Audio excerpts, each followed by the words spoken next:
আল্লাহ রাব্বুল আলামিন তার কালামে মহিমের ভিতরে বলে দিয়েছেন, قل يا عبادي الذين أسرفوا على أنفسهم لا تقنطوا من رحمة الله إن الله يغفر الذنوب جميعا إنه هو الغفور الرحيم.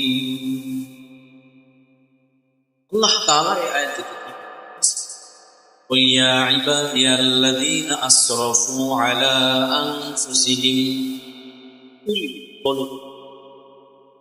يا عبادي الذين أسرفوا على أنفسهم হে আমার বান্দারা যারা নিজেদের প্রতি অত্যাচার করেছো, অত্যাচার বলতে যারা নিজেদের প্রতি গুনাহের প্রতি নিজেদের প্রতি চুপ করেছো, গুনাহ দিয়া কি দিয়া বলেন?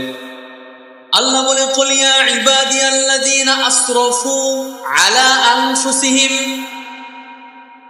যারা নিজেদের প্রতি অত্যাচার করেছো, অবিচার করেছো, বলে কি দিয়া? গুনাহ দিয়া। যারা নিজেদের করেছো, এখানে অত্যাচারের পক্ষ আসছে। নিজের সাথে যারা অন্যায় করেছো, নিজের সাথে যারা অবিচার করেছো, লা তাকনাতু মিন রাহমাতিল্লাহ, আমার রহমতের আশা থেকে নৈরাশ হয়ো না, আমার রহমতের আশায় থাকো। ইন্নাল্লাহা ইয়াগফিরুয যুনুবা জামিআ, তুমি যতই গুনাহ করো না কেন রে গোলাম,